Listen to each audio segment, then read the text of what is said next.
It has been 1 year since the unthinkable dream match happened as Utami Hayashishita faced off with IYO SKY in Ryogoku Sumo Hall. So it's only right that Check It Out returns right here on the YouTube channel, and I bring my good friend Dylan to the party to talk about it. Dylan, welcome to the show.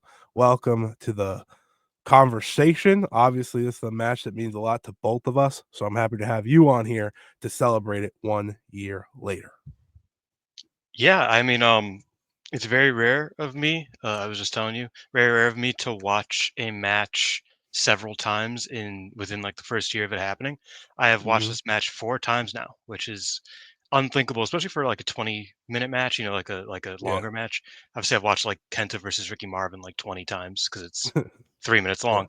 But like it's very rare for me to do that. But I just keep finding things to love about this match, and I keep revisiting it because it just means a lot to me, and I really liked it.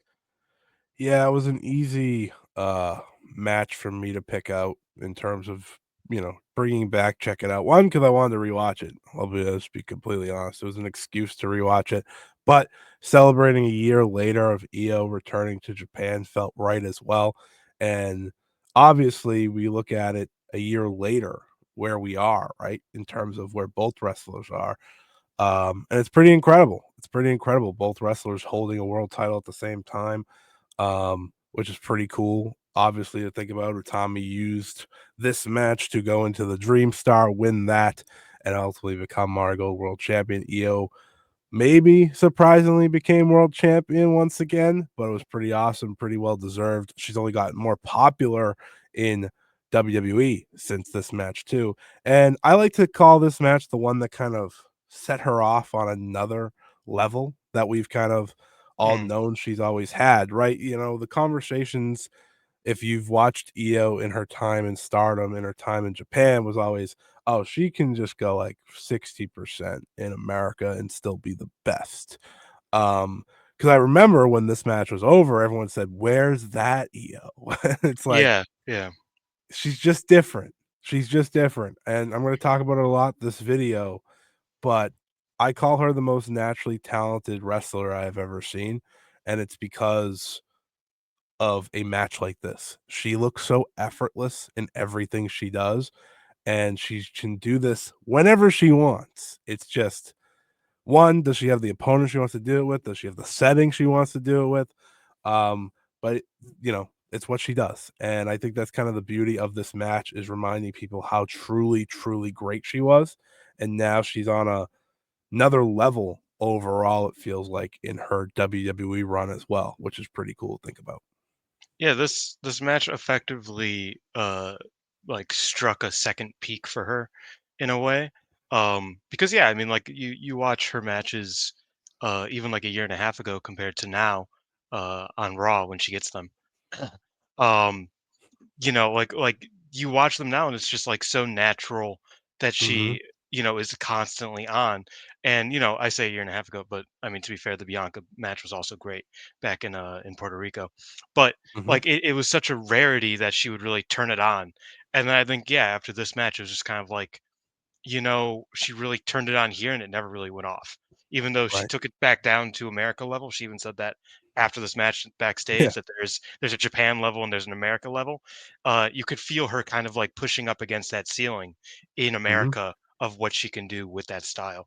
And I think a lot of that was thanks to this match kind of reawakening her in a way. And she kind of, said as much that Utami like kind of pushed her to be better. Um, mhm.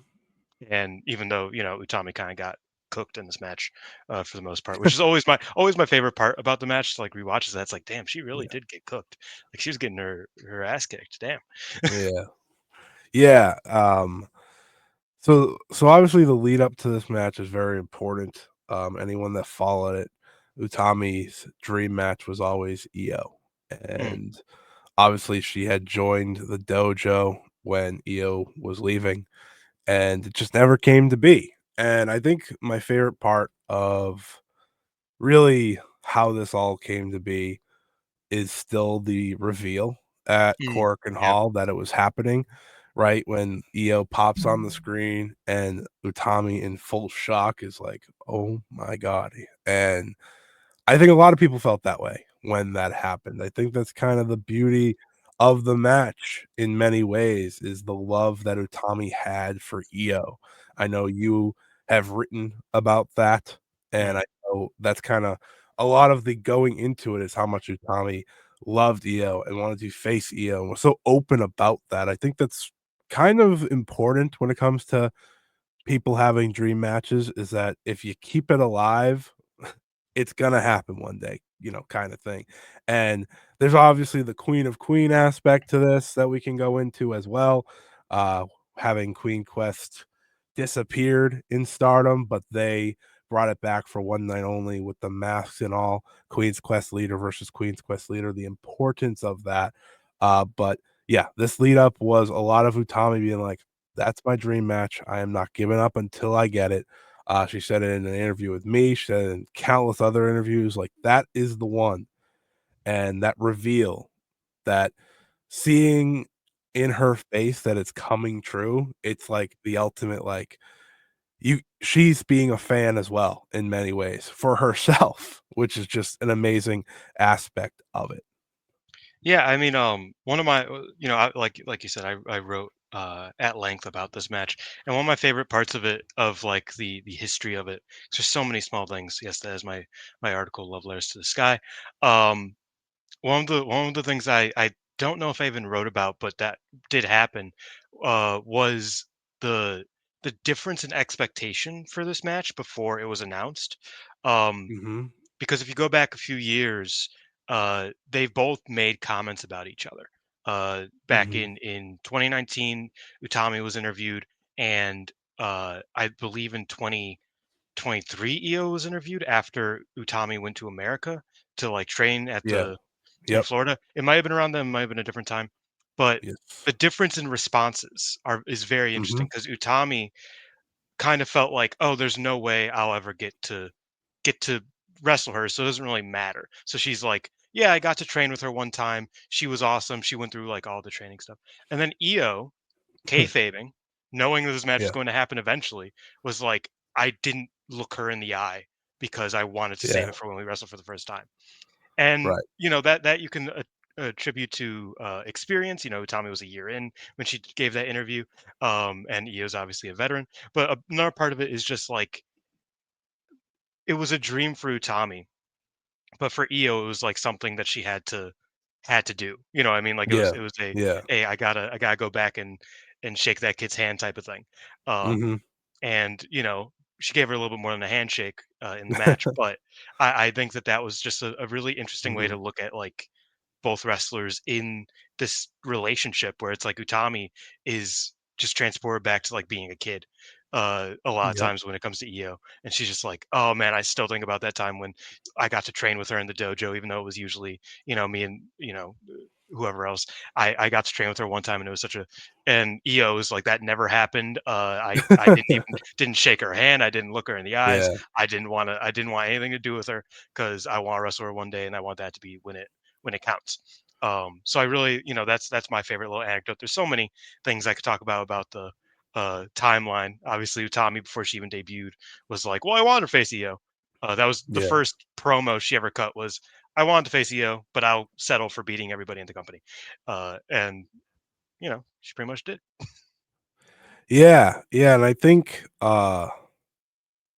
the fact that, they did those interviews and the difference of them building to this just amplifies it a lot for those that are maybe a lot more into it as like we are, right? Mhm. It adds a story to a match that you don't need a story when you see the billing, like, you're just like, "Holy," it's like you see Utami versus Io, you're sold. You don't need the background. But if you get the background information, it makes the match feel all the more special. It makes a match, the entrances, the face to face, everything have a added weight to it. And I think that's what makes this match so special to myself, this match so special to you, and many, many others. It's a match that I know a lot of people look back on and be like, just seeing like the images from that match or a highlight from that match is like what a time that was because like I said earlier, this was the first time Io was back in Japan in 6 years. That was a massive deal, Yeah. and you could feel it from the entrances, right? Both wearing the Queen's Quest mask, the special aspect of that itself, the, uh, Io song just running through Ryogoku Sumo Hall, by the way, is just like listen, WWE makes a lot of bad theme songs. That's They not one of nailed them. that one. They That one's nailed so that one. great. That's Yeah. one of the all-time great themes that, like, you hear it and you're just like, "Oh, here we go." And the entrances are so there's a feeling change when EO walks out there. It's just like I remember seeing the graphic come up in real time of like this is happening, and then I also remember her walking out there and it's like, holy shit, this is legitimately happening right now. And it's one of those things where it's like if you're not you don't have to watch it live to like feel how special a match it is, but boy oh boy does it help. Oh yeah. Oh yeah. That's the one thing I think since I watched it live, in my several rewatches, I do wish to feel that again because you can appreciate the match for how great it is without, like you said, without watching it live. But there was something very different. Like that's why I will never uh, bring down my rating. Because I rated it a 9.5 out of 10. I've only gave like 11 tens in my entire time rating matches. So it's not like a 9.5 is very very high, and I think on my like second rewatch I was like maybe this is a 9. I don't know. I think that might be super super high for me. But then I was like, you just gotta remember like it live. It was like the most surreal match. You know what I mean? It was just Yeah, such a yeah. great, incredible experience that I'm just like, I don't Mhm. think I can really There's take that away from it because that's such a big factor. there's nothing better than watching this match or a match in real time that's special to you Yeah. because you can never replicate that feeling you had, but you can feel some of those moments throughout the match, which I do think is very important on a rewatch, but there's nothing that'll beat that first time watch through. That's why like doing this check out a year later is fascinating to me because it's like this is my first time rewatching it in full since probably the week it happened. I might have rewatched it once during Yeah. that week, but there's just moments I watched through from the entrances to the match itself, and I'm just remembering how I felt. I'm remembering Mhm. how I felt when EO, just hit the first suicide dive, and I was just like, "Man, she's on another level for this match." And that was just the beginning of how crazy it was going to be from her. She was, and I can't stress this enough, at the very top of her game. Like, if you took peak EO from Stardom and you put this one in there, it's like there's not a difference. It's just EO being EO, and I think that's why how you called it a second peak, right? Mhm. This is a second peak for her. This was her coming alive again in many ways, and she talked about that, and that's probably my favorite part about this match in the post aspect of it, is her being like, I just can't do this anywhere else. This is home for me. Having a match in Japan is special for me. I can't do that there." Io has had some of the best matches of the past year, women's wise, when she's gotten the opportunity, Mhm. right? The WrestleMania one, for example, is like that was widely regarded as the best WrestleMania match, and it wasn't even close. And she performed at that top level, but there's just something between that level and then even this level that it's Yeah. just like she is on. I don't want to say another level, but she is, Another planet. and it's truly another planet. And it's a reminder that EO is that special of a talent. There's a reason that she was the one originally brought in right by WWE, and obviously things fell through. So she went back to Stardom for a year due to injuries, and she came back, and she has been the one to break through. She's won every title possible. She's done all these different things. she bet on herself for a reason. So when she comes back as a bigger star, she's going to still be that same person that they remember being like, you go crush it. And I think that's so important to why EO is an all timer in many ways. And watching Utami in this match simply just, especially for the first half, like, I'm just gonna be your base, EO. You're just gonna do your damn thing, and I'm gonna be grateful to take every bit of it. That's one of my favorite parts on the rewatch is just remembering, like you said, how much of a beating Utami Yeah, takes in this match. Like, part of me just thinks in my head, like, Utami's like, "You can do whatever you need. yeah. I am ready." And EO said, "Are you sure?" And she said, "Yeah." And by midway through this match, Utami's face is all marked up, and it's just like, that's a different Oh yeah, EO. you just started kicking her in the face there for a minute, Yeah. just like repeatedly. Um, Mhm.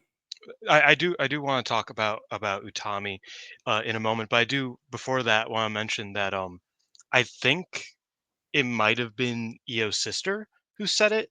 But I the more I think about it, the more I kind of am like, she's got a point.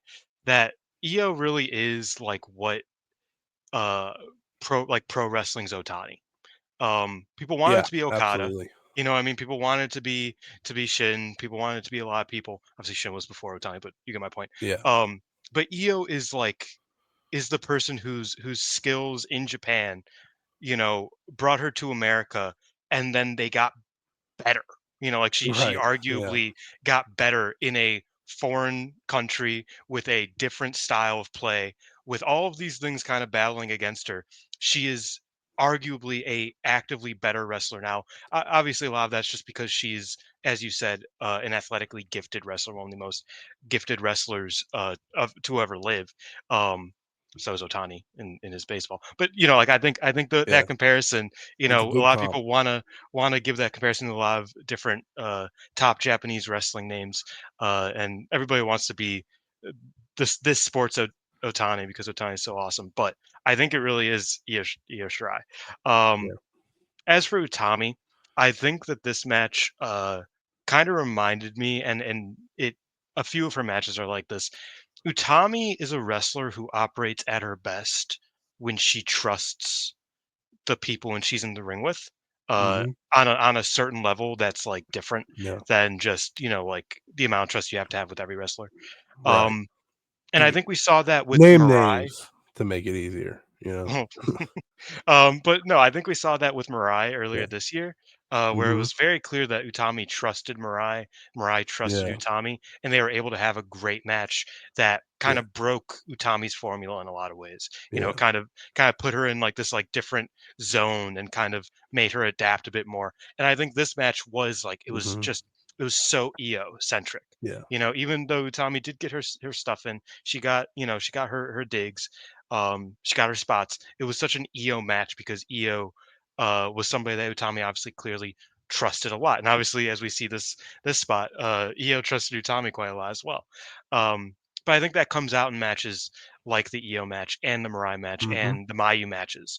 The Those are the Mayu three. matches, yeah, Those are the those are three the that ones kind that of yeah. stick out of like this clearly worked because Utami was so willing to, give the other person as much of herself as possible. The Izumi matches Yeah. as well. These people that Utami clearly trusts, clearly wants to like put in a crazy performance with, is such a, she's so down to do this match, so happy to do this match that she just performs out of her mind. And I think this was Yeah. probably the best example of it I've ever seen.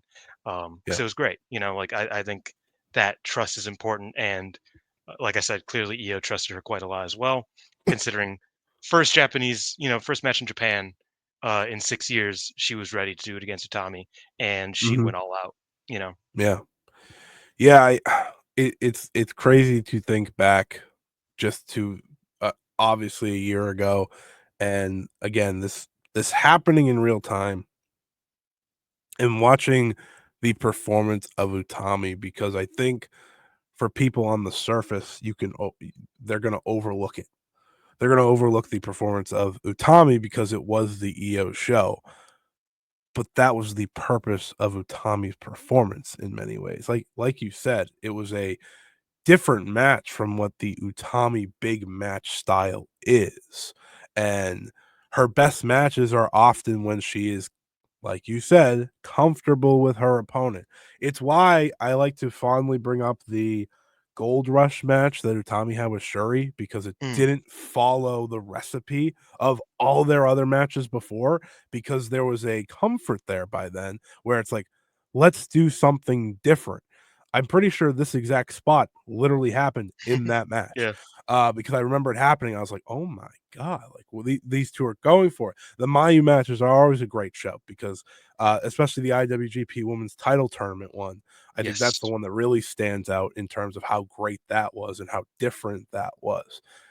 Utami can be polarizing to many people, but when she's at her best, there's few as good as her. I truly believe that still to this day. And this match is a case of that. Yes, it's the EO show, but that's what Utami wanted this to be. That's why she wanted this match. And in the end, like you said, she gets her moments in. This suplex being one of them is a sign of EO's ready to play ball all the way around, right? They even went as far as to go for the BT bomb twice, the first time reverse with a perfect Rana. You also have to remember the poison Rana off the top of the freaking I totally forgot that ropes. was, like, in the middle of the match, like, it I wasn't did even close too. to the finish. I was like, I "They did just too. did that, they just I popped that." My brain had always thought that led to the finish, and I was like, no, I no, it thought it was didn't. that, the tombstone, then Yeah. the finish, but Hmm. no, it was just mid-match. And I was reminded how terrifying the poison Rana was rewatching this, because I was like, because I literally sat there like, oh my God, again. Mhm. Because, like, Utami kind of gets caught for a second, and then it's just like the most amazing roll through, and Io just gets up and does her thing, and it's fantastic. She goes to the BT bomb, that's perfectly reversed. And again, there's so many times in wrestling where a slight mess up can happen. We've seen it in both of their matches. That's just how wrestling goes. But they couldn't have really wrestled a more perfect match. Also, I think there's no bigger show off moment than when Io hits the springboard dropkick, the top rope dropkick, and then the suplex to the moonsault to the outside. I was like, Yeah. you didn't have to be a show off, but I'm happy you did. I appreciate that. Like, Io did so many different things that it's hard. It can easily be like, oh, she clearly outperformed her. But like, that's just the nature of Io's offense. Like, that is, Yeah. again, she's flying through the air and ultimately beating the hell out of Utami along the way. The move I remember the most though is the swift kick to the head that she hit on poor Utami in the closing stretch. That one stood with me more than anything else.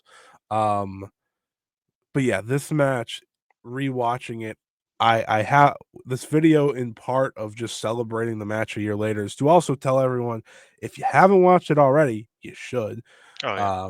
I don't know what you're waiting for, but if you haven't rewatched it, you absolutely should, because it's a match that kind of stays in time. Like, it's one you're not gonna forget. At least for me and Mm. my fandom, for Dylan's fandom, and for others. Again, seeing Io return, but also seeing Utami get that match. If you're a fan of either wrestler, it's super important to their careers. Even for someone like Io, who is so accomplished, before and after this match in so many ways in America. Um, but yeah, I mean, the BT bomb, that was the one thing when she hit the BP bomb and got the near fall. I was like, right. I thought you were gonna get a new finisher after that, and you didn't. Literally, Um, every Utami match, I'm just like, "And now we're getting a new finisher." I felt We like EO haven't was the in limit. 5 years. I felt like EO was gonna be the limit. No, it wasn't. But a great kick out, because obviously the BT bomb's the BT bomb. I'm pretty sure Um, only her and Shuri have kicked out. I don't even know if she said it on my she might have, but I don't think she has. Um, I don't think Mayu's if kicked out of it. if she has, that's the only 3 is Shuri, Mayu, Yeah, and Io. yeah. But I don't think Mayu has. Pretty But yeah, impressive list, yeah, admittedly. I Um, respect it. Two I would say. two smaller things. The finish I quite liked because, like I said, we kind of forget that it's like it wasn't just an onslaught from EO because Mhm. Utami uh Io got her in a crossface. Utami Yeah. rolled out. Io immediately got her with the kick, Mhm. tombstone, moonsault. I really liked the sequence going into the finish because it was Yes. just another like, okay, Io is more tenured, smarter than Utami is, with that like kind of like giving her room to pop out of the crossface to immediately kick her in the head or kneeing her in the head. I think that was a really smart way to kind of do it. And then the tombstone was like, oh, she don't do that no more. That like it was kind of like a fan servicey moment that I remember the most about this match. I think the tombstone is like the most iconic part of this match for Mhm. me, outside maybe the poison rana. And then obviously the moonsault. I really liked that sequence because it felt like a moment of EO being like, I got her in this crossface. I Mhm. know I can beat her from here, Yeah. and she just kind of like played it out like a flow chart. And I really kind of appreciated that like dominance from Io, and Yeah. that was a lot of this match was like just kind of a dominant performance, even if she was in peril, still felt like she had control. And Mhm. the other thing I want to mention about this match is the atmosphere. I Yes. think this was kind of a prelude to this Marigold Marvelous feud we have going on right now. In that even though Utami, famously, I believe Sonny on commentary said that Utami decided to be in the blue corner instead of the red corner, even though the red corner Yeah. is usually for the home team, quote unquote, and Io is the away team in this match. Utami asked personally to be in the blue corner to show Io that she was welcome. The seconds around the ring were all obviously rooting for Utami Yeah. because Yeah. it was Marigold. You know what I mean? It's Yeah. Marigold pride. And I think this was one of the first matches where you can see the power of having the Marigold roster around the ring. Mhm. Because I think that's just such a motivating force for the matches, and it makes all Yeah. the matches kind of have an energy to them. And I think that's part of why the Marigold Marvelous feud has been so great, is Yep. that it's like these seconds are fighting with them. You know what I mean? Like Right. they are with their team, and they are with Utami in this match. Mhm. They are there to like, they're living and dying over each near fall because they're so impassioned. Nanai was out there, you could hear her. They were so Yeah. You sure impassioned could.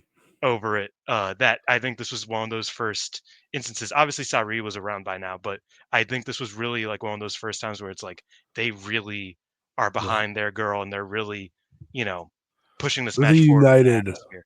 front in Yeah, many yeah. ways, showing their love for the promotion that, now a year later, you can obviously see that match in and match out really. But I think that's a great point, and I think that's a very important point.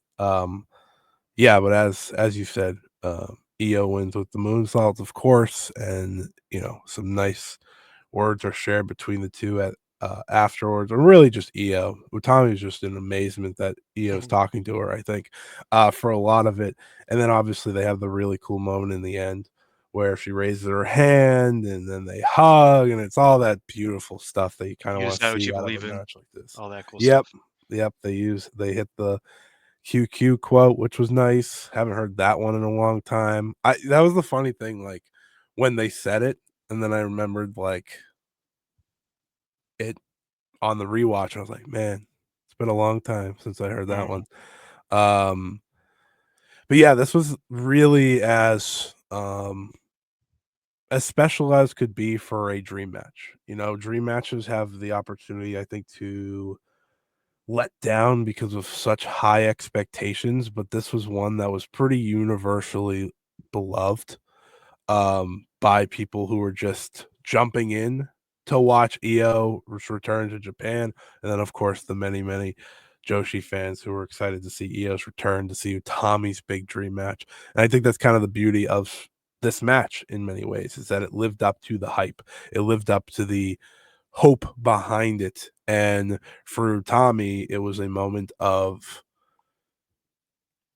"Okay, now I can go do what I need to do," because a lot of the first few months of Marigold, for those who don't remember, Utami was just kinda there, she was Mhm. just she wasn't in the world title conversation, she wasn't going for the white belt at the She time. was the 4th man in the first tag Yep, match at Fields she Forever. was. She great in that was. match. She had a very underrated performance in that match, but she was the fourth string. Exactly. And now looking back, she's the only one left.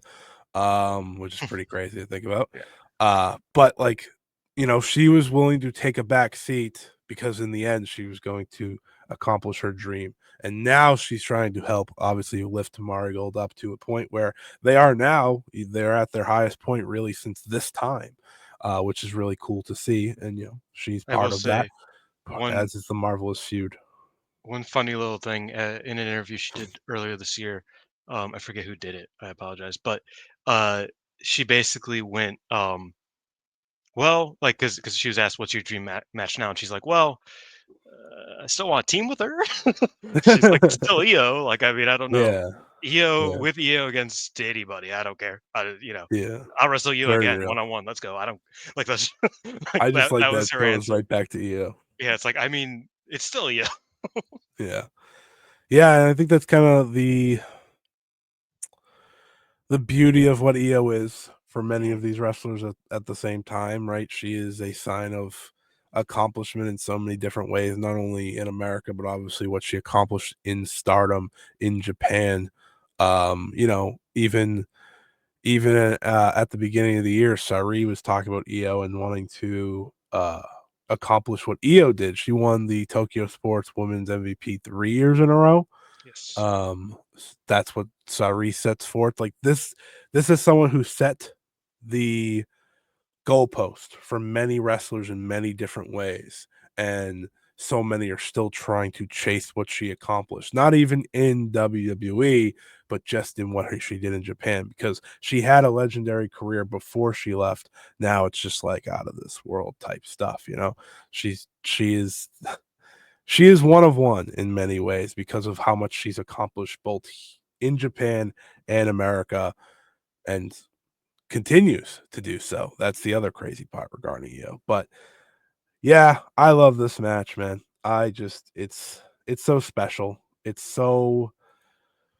everything you want from pro wrestling, and I say that because when dream matches come true, again, you don't know if they're going to live up to the hype. You don't know Mhm. if they're going to deliver in so many ways. And we've got a good handful of dream matches over the past couple of years, I'd say. This is as good as any, in my opinion, Yeah. if not the best. And I think that's what's so cool about this. So cool for Utami, so cool for EO. And now we all just count down until the day we get EO back. That's the beauty of this happening once. You hope it happens again, right? And for Utami, we're days away from her obviously facing Takumi Iroha for the Marigold Mhm. World Title, which is pretty cool, and the GHC Women's EO Championship as well. So it's EO like, just faced Rhea yeah, for the world yep, title. exactly. So like again, the three days apart, defending world titles in the biggest main events of the year, arguably for their company outside of Shine Forever, obviously. Um, but the biggest world title match of the year for Mhm. their companies, or women's world title match for WWE, of course, because main event of Evolution, presumably, um, breaking the fourth wall here. But I would assume Rhea and Of course, this Io is were in tying that up main way event. early. Yeah. Yeah, a little bit, but I assume that. But Yeah. again, it's really cool to see that intertwine a year after Utami and Io go one on one in Japan. Io's defending the WWE Women's World Title against Rhea Ripley in Evolution 2. Like that's pretty crazy. Yeah. It's pretty crazy, right? It's pretty insane to think about. Oh, wait a minute. This will come out before that match happens. Yeah, I don't know what happened. Huh. That's the same day. Duh. Are those That's how oh, it's the I'm 13th. thinking of All In. I'm thinking of All In. Yeah, That yeah, yeah. yeah. They put it the day after. Today. It's happening today. Yeah, it's happening today. But again, that's the crazy part of this is just what happens in a year. And I hope that one day, somewhere down the line, these two can meet again. I hope Utami gets her tag team match. I hope we get another singles match because that's the one thing I want to say about this match. It didn't feel like the door closing whatsoever No. on these two. It just felt like part one of many more. And I think that's kind of what I'm really looking forward to. But with that, that is check it out right here on the YouTube channel. Dylan, before we go, I'm going to allow you to plug, especially this article, Love Letters to the Sky, and so on. So, Dylan, take it away. Yeah, you can follow me on Twitter at xxichiban because I'm number 21 on the mic and number one in your heart. WriteDylanWrite.substack.com is where you can find Love Letters to the Sky.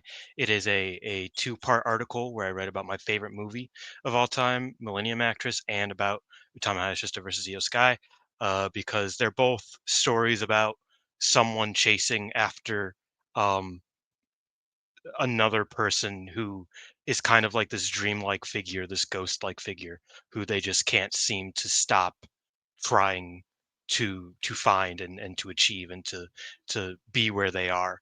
Um, and I felt like there was a lot of overlap between them, and there's a reason why I love them both. It's because they are both very romantic matches. It was meant to be a a Valentine's Day article. It came out a month and a half late, but it was all done with love in mind, and I think Utami's one of the best romantics in pro wrestling history.